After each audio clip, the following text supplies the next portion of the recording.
পঞ্চগড়ে জেঁকে বসেছে শীত। বছরের শুরুতেই শীতে বেহাল দশা জনজীবনে।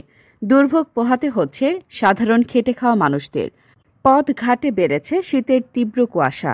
শীতের শিশির বিন্দু পড়েছে চা পাতার উপর। তাই তো শীত বলছে আছি এই মাসের শেষ পর্যন্ত। হিমালয় থেকে ঠান্ডা হিম বাতাস বইছে উত্তরের জেলা পঞ্চগড়ে। পঞ্চগড় সদরের সকাল ৮টায় তাপমাত্রা রেকর্ড করা হয়েছে সর্বনিম্ন ১৩ ডিগ্রি সেলসিয়াস। জেলা আবহাওয়া অফিস জানায়, পঞ্চগড়ে ১০ ডিগ্রি সেলসিয়াস তাপমাত্রা রেকর্ড করা হয়। আমাদের পঞ্চগড় জেলায় প্রচন্ড শীত, হিমেল বাতাস। শীতের জন্য বাইরে হওয়া যাচ্ছে না।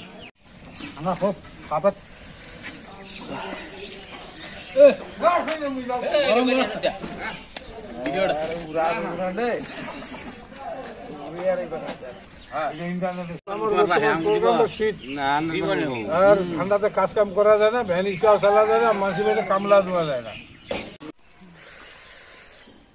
খুবই ঠান্ডা ভাই, প্রচুর ঠান্ডা করতেছে আমাদের এদিক। কালকে রাত থেকে সকাল পর্যন্ত আমরা ঘর থেকে বাইরে হতে পারতেছি না। পঞ্চগড় জেলায় মৃদু শৈত্যপ্রবাহের কারণে খেটে খাওয়া সাধারণ মানুষ বিপাকে পড়েছেন।